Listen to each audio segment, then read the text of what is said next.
নির্বাচন নিয়ে অনেকগুলো কথা হচ্ছে এবং এই কথার ভিতরে তথ্য উপদেষ্টা বলেছেন যে গণ অভ্যুত্থানের বিরুদ্ধে একটি শক্তি ছদ্মযুদ্ধ চালাচ্ছে।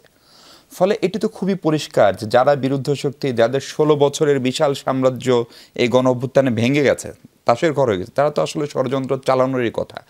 ফলে 7 মাস পরেও তাদের ষড়যন্ত্রের তেজ কতখানি আসলে কমলো, নাকি সেটি কমাতে পারছেন না, নাকি তারা অনেক বেশি শক্তিশালী? আসলে কোনো সন্দেহ নাই তারা অনেক বেশি শক্তিশালী, কারণ তারা তো তাদের যে লুটপাটের অর্থ, এই লুটপাটের অর্থ এখন নানা ফরম্যাটে তারা এটা বিনিয়োগ করছেন এবং নানাভাবে তারা চেষ্টা করছেন যে দেশে একটা অস্থিতিশীল পরিস্থিতি তৈরি করার। আপনি নিজেও দেখেছেন যে আমাদের বর্তমান অন্তর্বর্তীকালীন সরকার এই 7 মাসে অনেকগুলো আন্দোলন মোকাবিলা করেছে। এই আন্দোলনের মধ্যে বেশ কিছু আন্দোলন ছিল যৌক্তিক, কিন্তু কিছু কিছু আন্দোলন আপনি যদি খুব ভালোভাবে লক্ষ্য করে থাকেন তাহলে দেখবেন যে এগুলোর আসলে কোনো যৌক্তিকতা নেই এবং এগুলোর পেছনে কেউ না কেউ ইন্ধন দিচ্ছে বলেই আপনার কাছে প্রতীয়মান হবে।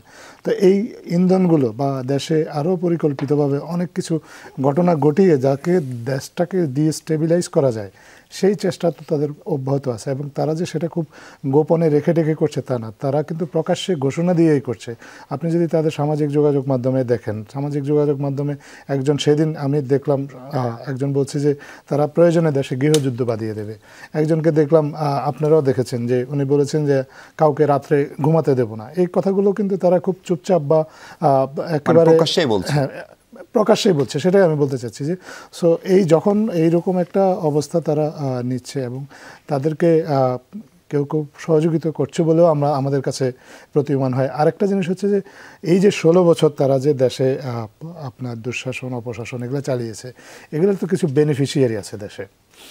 আপনার স্বৈরশাসক যারা, তার লোকজন পালিয়ে গেছে, কিন্তু তার যারা বেনিফিশিয়ারি তারা তো দেশের মধ্যে রয়ে গেছে, তারা তো পালিয়ে যায়নি, তারা দেশের মধ্যে আছে। তারা অনেকে আছে যে আপনার গোপনে তাদের হয়ে কাজ করছে, ছদ্মবেশে তাদের হয়ে, তাদেরকে অনেককে এভাবে আইডেন্টিফাইও করা হয়েছে, এরকম তাদের বিরুদ্ধে ব্যবস্থাও নেওয়া হয়েছে যারা এরকম করেছে, আইনগত ব্যবস্থা নেওয়া হয়েছে, প্রশাসনিক ব্যবস্থা নেওয়া হয়েছে ইত্যাদি।